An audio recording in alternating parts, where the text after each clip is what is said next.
What's going on YouTube? It's your boy Mikey. I'm back with another video.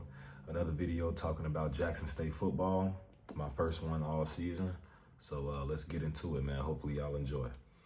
First things first, man, I want to give a big hats off to Alabama State. They came in the vet. They showed out, man. Andrew Body is as advertised. I think he threw for over 300 passing yards. And this is something that we already knew coming into the game. He's a passer. He's going to throw it all over the field. In the past few weeks, Alabama State's receivers have gotten really involved in the game as far as the offense goes, and they've been able to, get a good running game going the past few weeks. So I was very proud of our defense for getting that last stop at the end. A lot of holes during the game in our defense, and I was kind of surprised about that because usually Coach Quinn makes a lot of adjustments in the second half, and I just didn't see that this game. Either that or Alabama State is just that good.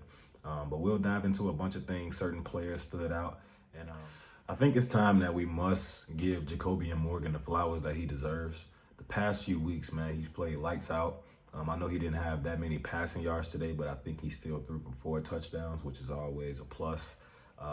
He's just been finding ways to get into the end zone every week, which I am a fan of. I like the chemistry he has with the receivers, especially one person who really sticks out to me is Janalen Dupree. Dupree has been consistent almost every week for the Jackson State football team, as well as Jameel Gardner. I know he had the fumble late in the fourth quarter today that could have sealed the game for Alabama State, but luckily the Jackson State defense held after JSU went up and scored on our next drive. So big shout out to those 2 receivers, and Shamar Savage has come along since he's been back from injury. So I'm really excited to see what we do going down the stretch, because the rest of our games are pretty much easy games. I'm not saying like, they're super easy, like we just gonna win them automatically, but for the most part, we've gotten our hard stretches out of the way. I really think this game came down to coaching.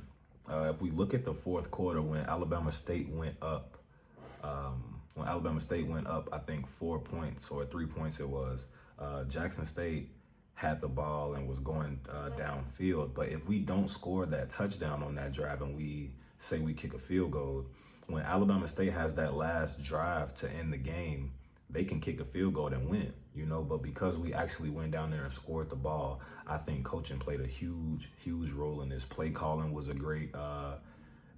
huge aspect of this game. And I'm just excited to see what we do going into the rest of the season. I honestly think that JSU will play in the SWAC championship and will play in the Celebration Bowl. So if you are a JSU fan like myself, it might be time to go ahead and book those tickets to ATL. But now, it would be almost disrespectful for me to not give kudos to Jackson State's running backs when talking about their offense. You got Ahmad Miller, who's pretty much a 3-down back every week. You know what you're going to get from him. Tonight, Travis Terrell, I think he had 17 carries for 77 yards in addition to that 104 he had last week. So you really can't ask for too much more. Danario Davenport, he's a stud. And even Amari Matthews, if you will, they call him the bowling ball. I think we just got situational backs for every situation that you could possibly throw at us.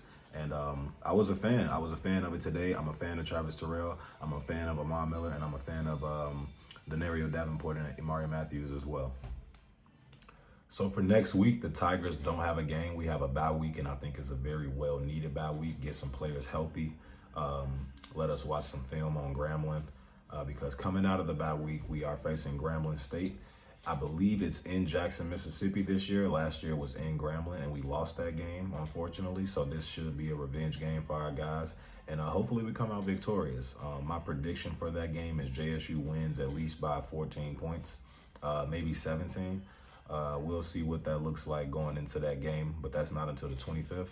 If our hearts and minds are satisfied, I'll see y'all then.